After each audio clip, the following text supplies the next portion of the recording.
എന്തോ വരുന്നു. എന്താ സർപ്രൈസ് ഉണ്ട്. എന്തിട്ടാ? കാണിച്ചു തരാം. വാ. എന്താന്ന് പറയൂ. കണ്ണടച്ചേ. കണ്ണടച്ചു. കൈ നീട്ടിയേ. ഓട്ടക്കണ്ണിട്ടില്ല. ഓട്ടക്കണ്ണിട്ടില്ല. പറയൂ. കണ്ണട.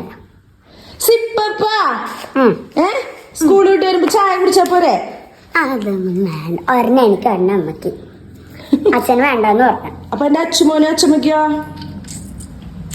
അച്ഛൻ രണ്ടെണ്ണം മേടിച്ചാൽ മതി.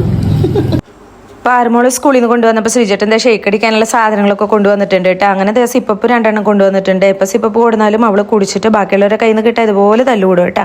അങ്ങനെ ചപ്പാത്തിയൊക്കെ ചുട്ടെടുത്തിട്ടുണ്ട്. കാടമുട്ട കൊണ്ട് നമ്മൾ ബുൾസൈ ഉണ്ടാക്കി ശ്രീജേട്ടന് ചോറുണ്ണാനായിട്ട് കൊടുത്തതാണ് കേട്ടോ. ചപ്പാത്തി ചുട്ട് അങ്ങനെ മാറ്റി വെച്ചിട്ടുണ്ട്. ഇനി നമുക്ക് ഷേക്ക് അടിക്കാം. അതിനായിട്ട് പഴം ബൂസ്റ്റും കട്ടപ്പാൽ വേണമല്ലോ. പാരമോള് കട്ടപ്പാലൊക്കെ എടുത്തിട്ട് വരുന്നുണ്ട്. അതൊക്കെ ഉടച്ച് മിക്സിയുടെ ജാറിലിട്ട് കൊടുത്ത് ആവശ്യത്തിന് പഞ്ചസാരയൊക്കെ ഇട്ട് കൊടുത്ത് അടിച്ചെടുത്ത് ഷേക്ക് ആക്കിയാൽ എല്ലാവർക്കും ഭയങ്കര ഇഷ്ടമാണ് കേട്ടോ.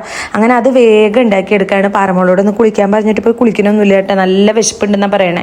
അങ്ങനെ നമ്മുടെ ഷേക്ക് റെഡി ആയി കഴിഞ്ഞു. അങ്ങനെ അതിൻ്റെ മുകളിൽ കുറച്ച് ഷേക്കല്ല ബൂസ്റ്റും കപ്പലണ്ടിയും കൂടി ഇട്ടിട്ട് എല്ലാവർക്കും കഴിക്കാം കേട്ടോ. കുളിച്ചിട്ട് വാ പ്ലീസ്. അമ്മ വിശന്നിട്ടല്ലേ? വിശന്നിട്ടല്ലേ എന്ന് ഞാനും വിചാരിച്ചു. അങ്ങനെ നമ്മുടെ ഷേക്കൊക്കെ ഗ്ലാസ്സിലേക്ക് ഒഴിച്ച് ഇതുപോലെ ആക്കി ഞാൻ കൊടുത്തിട്ടുണ്ട് കേട്ടോ. മുകളിൽ ഇങ്ങനെ കുറച്ച് ബൂസ്റ്റും കപ്പലണ്ടി പാരമോൾക്ക് അധികം ഇഷ്ടമല്ല. അതുകൊണ്ട് ഞാൻ കുറച്ച് മാത്രം ഇട്ടിട്ട് ആദ്യം തന്നെ പാറുവിന് കൊടുത്തു. അപ്പോൾ അവിടെ ഇരുന്ന് കഴിക്കട്ടെ എന്ന് വിചാരിച്ചു. ശ്രീജേട്ടൻ ചോറുണ്ണാൻ ഇപ്പോൾ വന്നിട്ടുള്ളൂ കേട്ടോ. അവിടെ ചോറുണ്ണുന്നുണ്ട്.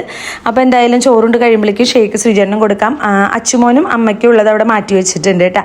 അങ്ങനെ ഞാനും ശ്രീജേട്ടനും കൂടി കഴിച്ചു. ശ്രീജേട്ടൻ കഴിച്ചതിന് ശേഷം ഞാൻ ചപ്പാത്തിയിൽ പീനട്ട് ബട്ടർ പരട്ടിയിട്ട് കഴിക്കാമെന്ന് വിചാരിച്ചു കേട്ടോ. അങ്ങനെ ഒരെണ്ണത്തിൽ പീനട്ട് ബട്ടറൊക്കെ പരട്ടിയെടുത്ത് അതിങ്ങനെ ചുരുട്ടിയെടുത്ത് കഴിക്കാൻ നല്ല ടേസ്റ്റാണ് കേട്ടോ. അപ്പോൾ ആറിന് ന്യൂട്ടല്ലിയാണ് ഇഷ്ടം.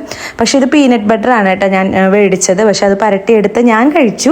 അങ്ങനെ പക്ഷെ പാറുമോൾക്ക് കൊടുക്കുമ്പോൾ പാറുമോൾക്ക് ഇത് ഇഷ്ടമല്ല കേട്ടോ. അങ്ങനെ ഒരെണ്ണേ ഞാൻ കഴിച്ചുള്ളൂ. ബാക്കിയുള്ളത് അമ്മ അച്ഛമോനൊക്കെ വരുമ്പോൾ കഴിക്കും. അതിനവിടെ വെച്ചിട്ടുണ്ട് കേട്ടോ. എനിക്കിത് ഭയങ്കര ഇഷ്ടമാണ് കേട്ടോ. അങ്ങനെ പാറുമോളുടെ ഷേക്ക് കൂടി കഴിഞ്ഞിട്ടില്ല. ഇതൊക്കെ കഴിഞ്ഞിട്ട് വേണം ഇനി കുളിക്കാനായിട്ട്. ഇന്ന് കുളിക്കാൻ എന്തോ നല്ല മടിയാണ്. അപ്പോൾ എന്തായാലും അത് പാറുവിന് ഇഷ്ടമായില്ല.